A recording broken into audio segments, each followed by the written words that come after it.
हरियाणा के नूंह में हिंसा हुई, अब कार्रवाई चल रही है। दर्जनों लोग पकड़ लिए गए हैं। 19 आरोपियों को रिमांड पर लिया जा रहा है।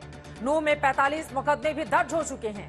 सोशल मीडिया पर अफवाह फैलाने वालों पर कार्रवाई शुरू हो गई है, लेकिन ये पूरी कहानी 31 जुलाई को शुरू हुई, जब एक शांतिपूर्ण यात्रा पर अफवाह के बहाने गोलीबारी और पथराव शुरू कर दिया गया। पूरी हिंसा इस अफवाह की बुनियाद पर हो गई कि गौ तस्करी के आरोपी नासिर जुनैद की हत्या का आरोपी विश्व हिंदू परिषद की यात्रा में शामिल है। हिंसा के बाद पड़ताल शुरू हुई तो पता चला कि जिस मोनू मानेसर नाम के गौरक्षक के बहाने यह दंगा कराया गया, वो 31 जुलाई की यात्रा में शामिल ही नहीं था। लेकिन इस बीच हरियाणा से राजस्थान तक सियासी बयानबाजियां खूब हुई। मुख्यमंत्री मनोहर लाल ने कल कहा कि मोनू मानेसर राजस्थान पुलिस का आरोपी है, उसे पकड़ने में हरियाणा पुलिस मदद करेगी। आज राजस्थान के सीएम अशोक गहलोत कहते हैं कि नासिर जुनैद केस के आरोपियों को पकड़े जाने पर हरियाणा पुलिस मदद नहीं करती, बल्कि एफआईआर दर्ज कर लेती है। लेकिन इन बयानबाजियों से अलग भरतपुर के एसपी ने खुलासा किया है कि मोनू मानेसर के खिलाफ पुलिस को अभी तक एक भी सबूत नहीं मिल पाया है। एसपी की ओर से खुलासा किया गया है कि मोनू मानेसर के खिलाफ पुलिस को अभी तक एक भी सबूत नहीं मिल पाया है। मतलब ना तो पुलिस के लिए मोनू आरोपी है, न ही वांटेड है। फिर भी एक नाम के बहाने दंगे के कारण और नतीजों को छिपाने की सियासी चाल चली जा रही है। विपक्ष एक कतार से बीजेपी सरकार पर दंगे का आरोप लगा रहा है। ऐसे में बड़ा सवाल यह है कि क्या नूंह में हुए दंगे के नाम पर अब राजनीतिक रोटी सेंकी जा रही है? क्या मणिपुर से बंगाल तक हिंसा के पीछे 2024 की चुनावी चाल है?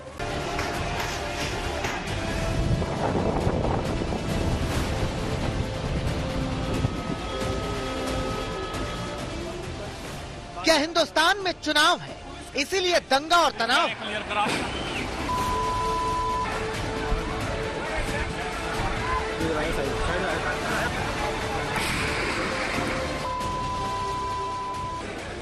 क्या नूंह में हुई हिंसा के पीछे सियासत की चाल है?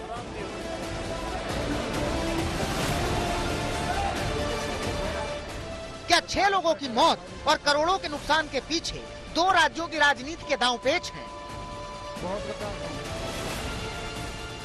जिस मेवात में कभी दंगे नहीं हुए, जिस नूंह मेवात में 70% मुस्लिम आबादी है, वहाँ क्या ध्रुवीकरण के लिए दंगे कराए गए? बीजेपी के विरोधी दल तो कम से कम यही कहते हैं। सरकार की नाकामी है और सरकार लगता है कि वो खुद चाह रही थी, क्योंकि अब पार्लियामेंट के चुनाव हैं, तो वो चाह रहे हैं कि एक तरह के तनाव का माहौल वहाँ पैदा हो जाए। One can fool with danga the some of the people some of the time, but not all the time. लेकिन नेता की चालबाजी में जनता आज भी ठगी जा रही है, क्योंकि जिस मोनू मानेसर और बिट्टू बजरंगी जैसे चेहरों को बहाना बनाकर नूंह को जलाया गया, वो महज इस हिंसा के मोहरे भर नजर आते हैं। नेताओं की सियासत समझने के लिए मोनू मानेसर जैसे शख्स को लेकर 2 राज्यों के मुख्यमंत्रियों के बयान पर गौर कीजिए। हरियाणा के मुख्यमंत्री कहते हैं कि मोनू मानेसर राजस्थान पुलिस का आरोपी है, पुलिस पकड़े तो हम मदद करेंगे। अशोक गहलोत ट्वीट करते हैं कि नासिर जुनैद की हत्या के आरोपियों को पकड़ने में हरियाणा सरकार मदद नहीं करती। लेकिन इस सियासी बयानबाजियों का एक और सच ये है कि राजस्थान की पुलिस अभी तक मोनू मानेसर के गुनाहों के आरोपों की तफ्तीश भी नहीं कर सकी है। सबूतों की तो बात ही छोड़िए, यकीन न हो तो एसपी साहब को सुनिए।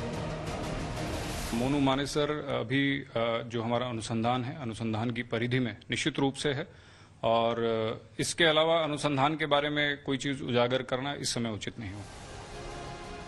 मतलब जिस नासिर जुनैद की हत्या के नाम पर विवाद शुरू हुआ, जिसकी हत्या का बदला लेने के लिए कांग्रेस विधायक ने विधानसभा में धमकी दी, जिस धमकी की चुनौती पर मोनू मानेसर ने भड़काऊ वीडियो डाला, जिस वीडियो के बहाने नूंह फूंक दिया गया, उस गुनाह की जांच भी राजस्थान की पुलिस ने पूरी नहीं की। तो लगता है कार्रवाई कर देनी चाहिए थी सरकार को, तत्काल गिरफ्तार कर लेना चाहिए था मोनू मानेसर को। कर लेना चाहिए था। इसमें चूक हो गई थोड़ी, आपको आपको लग रहा है? अभी भी समय है कि स्थिति को सुधारे और मोनू मानेसर की गिरफ्तारी करे हरियाणा सरकार। और उन लोगों को भी जो हिंसा की है, जिन्होंने जितनी जाने हमारी ली हैं, उनके लिए उनको भी दंड देना चाहिए सरकार को। और दूसरी तरफ विपक्षी दल ऐसा माहौल पेश करने की कोशिश में है कि मणिपुर से लेकर नूंह तक और ज्ञानवापी तक सारे विवाद सिर्फ चुनाव के मद्देनजर खड़े किए जा रहे हैं। इनका एजेंडा है दंगा कराओ,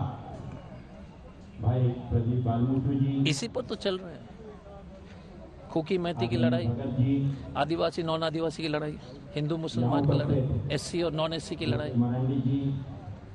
मोदी जी प्रधानमंत्री रहना चाहिए, देश जल जानी चाहिए। मैं बता रहा हूँ, देश नहीं बचेगा। असल मकसद इनका ये है कि सन 24 में जो इलेक्शन होने जा रहा है, ये चाहते हैं कि उसमें ये मसला उनको मिल जाए छेड़छाड़ करने का, और फिर हम बहरहाल उस इलेक्शन में कोई फायदा उठा सके, लेकिन ये होगा नहीं इंशाअल्लाह। वैसे देश में चुनाव से पहले तनाव के आरोप विपक्षी दलों का सियासी औजार है, लेकिन इसके मुकाबले के लिए सरकार भी तैयार है। सूत्रों के मुताबिक पीएम ने एनडीए की बैठक में कहा है कि विपक्ष तो चुनाव तक जनता को मणिपुर और नूह, मेवात याद दिलाता रहेगा, लेकिन आप जनता के बीच जाकर बताएं कि सरकार ने उनके लिए क्या क्या काम किए। प्रधानमंत्री मोदी सरकार के किए कामों की बुनियाद पर चुनाव में जाने की तैयारी में है, और बीजेपी विपक्ष को हिंसा और दंगों और बंटवारे की राजनीति के आरोपों में घेरने की तैयारी में है। एलायंस की मत सोचिए, एलायंस से फायदा नहीं होने वाला है। एलायंस होने के बाद भी पूर्ण बहुमत से नरेंद्र मोदी प्रधानमंत्री बनने वाले हैं। लेकिन विपक्ष एकजुट है। मणिपुर से लेकर नूह तक और पश्चिम बंगाल से लेकर ज्ञानवापी तक हर एक विवाद को चुनावी साजिश के रंग में रंग कर सियासी फायदा उठाने की जुगत में है। आज तक ब्यूरो।